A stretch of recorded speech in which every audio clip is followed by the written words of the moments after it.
أعوذ بالله من الشيطان الرجيم. بسم الله الرحمن الرحيم.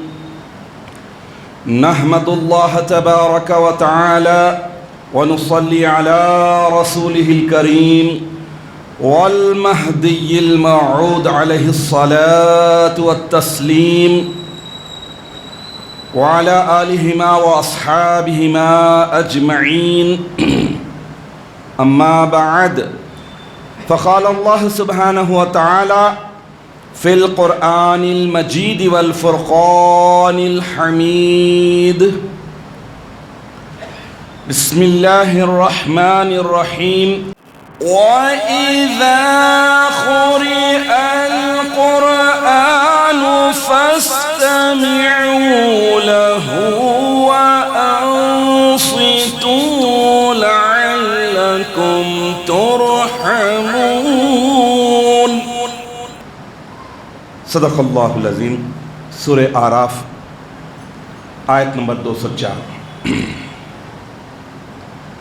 حاضرین محترم، یہ ہماری خوش نصیبی ہے کہ اللہ تبارک و تعالیٰ نے ہمیں ایماندار گھرانوں میں پیدا کیا ہے، اور سب سے بڑی کتاب قرآن پاک ہمیں عطا کیا ہے. قرآن پاک روحانی مسائل کا حل، اعتقادی، جسمانی، مالی، عملی، سماجی، خاندانی، معاشرتی، سارے مسائل کا حل اللہ تعالیٰ نے قرآن پاک میں کھول کھول کر بیان کر دیا ہے، واضح انداز میں بیان کر دیا ہے. جتنے مسائل انسان کو درپیش آتے ہیں ان سارے مسائل کا حل اللہ تعالیٰ نے اس قرآن پاک میں رکھ دیا ہے. انسان کی ہمیشہ سے کمزوری رہی ہے کہ قرآن پاک کو صرف جسمانی اور مالی مسائل اور امراض کے علاج کے طور پر اختیار کیا جاتا ہے. یعنی اگر کسی کو کینسر کا مرض ہے تو یہ پڑھ لو، بی پی ہے تو یہ پڑھ لو، شوگر ہے تو یہ پڑھ لو، مال نہیں آ رہا ہے تو اتنے مرتبہ یہ پڑھ لو، مال کی فراوانی ہوگی، غربت ہے تو یہ پڑھ لو، فلاں کر لو، اسی حد تک. لیکن یہ کتاب انسان کو دنیا اور آخرت کی بہتری اور بھلائی کے وہ سارے رموز، وہ ساری باتیں بیان کرتی ہیں جس سے انسان مکمل طور پر اشرف المخلوقات بننے کی کوشش کر سکتا ہے. اللہ نے ساری مخلوقات میں اشرف بنایا، اعلیٰ بنایا، سپیریئر بنایا، تو وہ سارے احکامات اس میں بیان کیے گئے ہیں. نجات، سعادت، رحمت، ہدایت، یہ بڑی بڑی چیزیں ہیں جس کو حاصل کرنے کے لیے قرآن پاک پڑھنا چاہیے، سننا چاہیے اور عمل کرنا چاہیے. قرآن پاک پڑھنے کے لیے، سمجھنے کے لیے اور عمل کرنے کے لیے نازل کیا گیا ہے.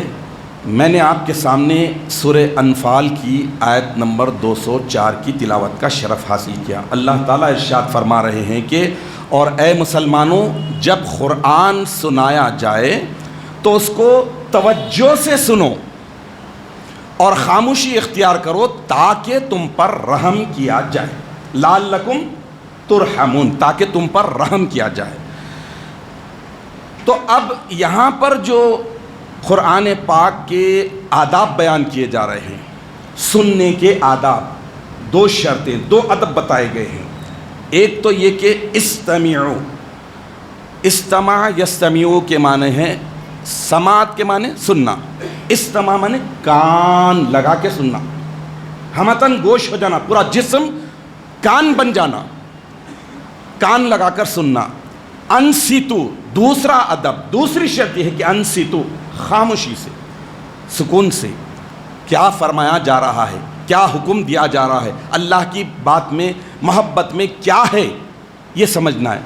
اگر یہ دونوں ادب کو، دونوں شرط کو پورا کرو گے، خاموشی سے سنو گے، کان لگا کر اور خاموشی سے سنو گے، لعلکم ترحمون، تو تم پر رحم کیا جائے گا.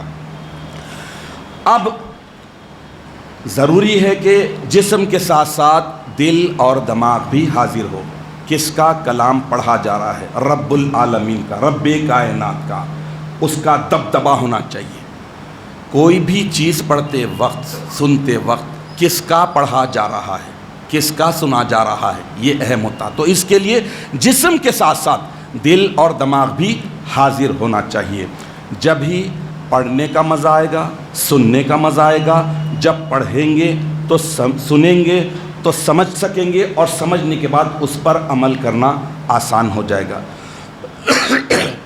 ایک بات طے ہے کہ جتنا قرآن پاک سے اٹوٹ وابستگی ہوگی، جتنا آدمی قرآن پاک سے جڑے گا، تعلیمات کو سنے گا، پڑھے گا، سمجھے گا، عمل کرنے کی سعادت حاصل کرے گا، جتنا زیادہ، تو پھر اس کے لیے اللہ تعالیٰ کی رحمت اتنی ہی زیادہ نازل ہوتی ہے. میں اس موقع پر دور نبوت سے ایک مثال آپ کے سامنے پیش کرتا ہوں کہ ابتداء اسلام کتنا کٹھن مشکل ترین دور. اس دور میں جب کان لگا کر سنا گیا، غور سے سنا گیا، ادب کے ساتھ سنا گیا، تو ان کی زندگی میں کتنا انقلاب آیا. مسند امام احمد میں امیر المومنین سیدنا عمر بن خطاب فاروق اعظم رضی اللہ تعالیٰ عنہ کے اسلام لانے کا واقعہ بیان کیا گیا ہے. یہ مشہور واقعہ ہے، سب کو معلوم ہے. تو سنیے کہ حضرت عمر فاروق رضی اللہ تعالیٰ عنہ اسلام لانے سے پہلے کتنے کٹر دشمن تھے اسلام کے، اسلام کے خلاف کیسے تھے. جب ان کو معلوم ہوا کہ ان کے بہن فاطمہ اور بہن بھائی سعید بن زید اسلام لا لیے ہیں، مسلمان ہو چکے ہیں، اللہ کے نبی صلی اللہ تعالیٰ علیہ وسلم کے دست حق پرست پر اس وقت، جس وقت حضرت عمر فاروق رضی اللہ تعالیٰ عنہ اسلام لانے کے لیے نکل رہے ہیں، بظاہر نبی کو قتل کرنے کے لیے نکل رہے ہیں، لیکن اللہ ان کی زندگی میں انقلاب لا رہا ہے، اور انقلاب لا کر انہیں اسلام کی دولت سے ایسے مالا مال کر رہا ہے کہ اس کے بعد آپ قطعی جنتیوں میں دوسرے نمبر پر، صحابہ کرام میں دوسرے نمبر پر، اور خلفاء میں دوسرے نمبر پر آ جاتے ہیں. حضرت عمر بن خطاب فاروق اعظم رضی اللہ تعالیٰ عنہ، اور اس وقت چنندہ لوگ، گنے چنے، بالکل 20-25 افراد بھی اسلام نہیں لائے تھے، چھپ چھپا کر عبادت کر رہے تھے، چھپ چھپا کر اللہ کی جو وحی آئی تھی اس کو صحیفوں کی شکل میں اپنے گھروں میں چھپ چھپ کر پڑھ رہے تھے. جب حضرت عمر فاروق رضی اللہ تعالیٰ عنہ کو معلوم ہوا کہ لوگ متاثر ہو رہے ہیں، اور نعوذ باللہ من ذالک یہ شخص محمد صلی اللہ علیہ وسلم لوگوں کو اپنے قدیم دین سے پھرا رہا ہے، نعوذ باللہ من ذالک، نعوذ باللہ من ذالک. اب وہ ٹھان لیے کہ نہ رہے بانس نہ بجے بانسری، وہی ہستی کا کام تمام کر دیتے ہیں، جس ہستی کی وجہ سے ہمارے آبائی دین پر حرف آ رہا ہے. قریش کی دانش مندی پر، ان کی عقل مندی پر لوگ انگلیاں اٹھا رہے ہیں، لہذا چلو جاتے ہیں. جب وہ طیش میں تلوار لے کر نکلے تو اسی دوران حضرت خباب بن الارت، ان کی نظر پڑی حضرت عمر فاروق رضی اللہ تعالیٰ عنہ سے. انہوں نے کہا کہ اے عمر بن خطاب کہاں جا رہے ہیں؟ انہوں نے کہا کہ میں اس شخص کا خاتمہ کرنے جا رہا ہوں جس کی وجہ سے ہمارے دین میں افراتفری پھیل گئی ہے، ہمارے بتوں کو گالیاں دی جا رہی ہے، ہمارے آبائی مذہب کو برا بھلا کہا جا رہا ہے. تو حضرت خباب ان سے کہا کہ بھائی تم محمد کے پاس جائیں گے، قتل کرنے کا ارادہ ہے، اتنا بڑا کام کریں گے، اس میں کامیابی بہت دور کی بات ہے. پہلے ذرا گھر کی خبر لو، اپنے گھر میں دیکھو، خود تمہاری بہن فاطمہ بن خطاب اور ان کے شوہر سعید بن زید اسلام لا لیے، محمد پر ایمان لا لیے، اسلام کو قبول کر لیا. جاؤ ذرا ان کی تو خبر لو، بعد میں محمد کے پاس جانا صلی اللہ علیہ وسلم. جب یہ سنتے ہیں تو اور طیش آتا ہے، اپنے بہن کی گھر پر جاتے ہیں، دروازے پر دستک دیتے ہیں تو اندر سے آواز آتی ہے، اہل عرب ہیں، عربی میں قرآن نازل ہوا ہے، ان کے کانوں میں بھی رکعت پڑ جاتی ہے حضرت عمر بن خطاب فاروق اعظم رضی اللہ تعالیٰ عنہ کے اندر کچھ پڑھا جا رہا ہے جس کو محمد وحی کہہ کر لوگوں میں پھیلا رہے ہیں. جب دستک دیتے ہیں، آواز دیتے ہیں، تو آپ کی بہن بی بی فاطمہ ڈر جاتے ہیں، سعید بن زید ڈر جاتے ہیں، اور حضرت خباب بھی وہاں موجود رہتے ہیں۔ وہ سورہ طٰہٰ کی آیات پڑھ کر انہیں درس دے رہے تھے، انہیں سمجھا رہے تھے کہ اسلام یہ آفاقی ہے، اللہ واحد عبادت کے لائق ہے، یہ بت، یہ سب شرک ہے، یہ تعلیم دی جا رہی تھی۔ جب حضرت عمر فاروق رضی اللہ تعالیٰ عنہ کے دروازہ کھولا گیا تو حضرت خباب بازو کونے میں چھپ گئے۔ جب حضرت عمر اندر گھسے بہن کے گھر میں، گھسنے کے بعد پوچھا کہ ابھی کیا پڑھ رہے تھے؟ تو بہن وہی نے کہا کہ ہم کچھ بھی نہیں پڑھ رہے تھے۔ تو انہوں نے کہا کہ میں اپنی کانوں سے سنا ہوں کچھ کلام پڑھ رہے تھے، عربی میں کچھ پڑھ رہے تھے، بتاؤ کیا پڑھ رہے تھے؟ بہن وہی جب بتانے سے قاصر رہے، چھپا رہے تھے، اسلام بہت ہی مفلوق الحالی میں تھا، اس وقت بہت تنگ کیا جا رہا تھا، بہت ظلم کیا جا رہا تھا۔ تو پھر حضرت عمر فاروق رضی اللہ تعالیٰ عنہ اپنے بہن بھائی سعید بن زید پر حملہ کیے، مارے۔ اسی دوران ان کی بہن فاطمہ بھی بیچ میں آ گئے، جس کی وجہ سے وہ بھی زخمی ہو گئے، خونہ خون ہو گئے۔ جب بہن کو بھی خونہ خون دیکھا تو پھر اس کے بعد حضرت عمر فاروق رضی اللہ تعالیٰ عنہ کو تھوڑا سا بھائی پن جاگا، دل میں محبت آئی کہ میں نے بہن پہ بھی حملہ کر کے اسے بھی خونہ خون کر دیا ہے۔ اس کے بعد بہن سے اور بہن بھائی سے مطالبہ کیا کہ بتاؤ تم لوگ کیا پڑھ رہے تھے، کون سی چیز پڑھ رہے تھے؟ تو انہوں نے کہا کہ نہیں، ہم نہیں بتاتے، ہمیں ڈر ہے کہ تم ہمیں نقصان پہنچا دیں گے۔ تو انہوں نے کہا قسم ڈالتے ہوئے کہ میں کچھ بھی نقصان نہیں کروں گا، لاؤ بتاؤ مجھے وہ صحیفہ کیا ہے، وہ بتاؤ میں پڑھتا ہوں۔ جب حضرت فاطمہ یہ سنے تو انہوں نے کہا کہ آپ ناپاک ہیں، آپ وہ اللہ کے پاک کلام کے صحیفے کو ہاتھ نہیں لگا سکتے، اگر اتنا ہی شوق ہے تو غسل کیجئے، آئیے اس کے بعد وہ کرنا۔ جب مار کر لہو لہان کر دیا گیا تو حضرت فاطمہ اور سعید بن زید رضی اللہ تعالیٰ عنہما دونوں اپنے ایمان کے اظہار میں اتنے ولولہ انگیز انداز میں اظہار کرنے لگے کہ عمر فاروق رضی اللہ تعالیٰ عنہ پر کپ کپی طاری ہو گئی۔ اس کے بعد وہ صحیفہ غسل کر کے پڑھا، روئے، زار و خطار روئے۔ میں بہت ہی مختصر کرتے ہوئے بیان کر رہا ہوں، بڑا دلچسپ واقعہ ہے۔ اس کے بعد زار و خطار روئے اور کہا کہ اب بتاؤ کہ محمد کہاں ملیں گے؟ بتایا گیا کہ کوہ صفا پر ایک 20 افراد کے قافلے میں ہیں، جس میں حضرت حمزہ بھی ہیں، حضرت ابوبکر صدیق بھی ہیں، حضرت علی کرم اللہ وجہہ بھی ہیں، جائیے وہاں پر کچھ خواتین بھی ہیں۔ حضرت عمر فاروق رضی اللہ تعالیٰ عنہ ویسی ہی برہنہ شمشیر لے کر کوہ صفا پر گئے۔ وہاں پر جا کر دارالارقم ایک مجلس کا جو مسلمانوں کی مجلس گاہ تھی، وہاں پر گئے، جا کر دستک دی۔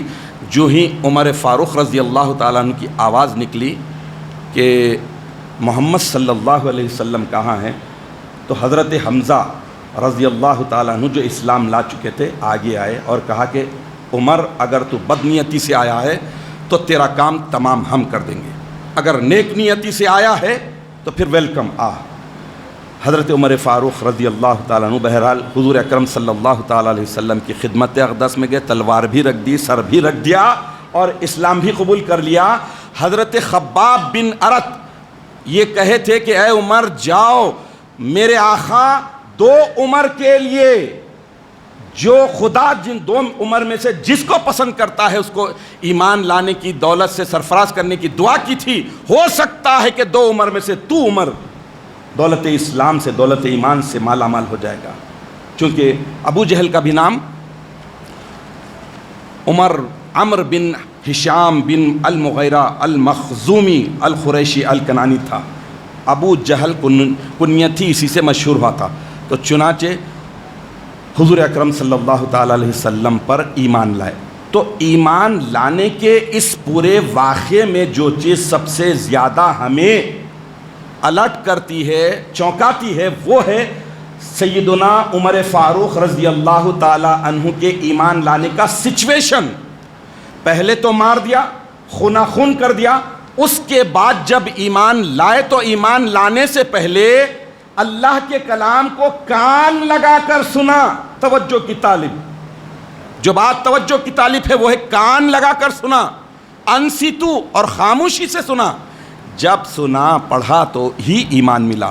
تو عزیزان محترم، وہ معزز تھے زمانے میں مسلمان ہو کر، وہ معزز تھے زمانے میں مسلمان ہو کر، اور تم خوار ہوئے تارک قرآن ہو کر۔ آج جو صورتحال ہے، جو سماج میں، جو معاشرے میں تباہیاں ہیں، خرابیاں ہیں، اس کی بنیادی وجہ ہے ہم قرآن کو چھوڑ دیں۔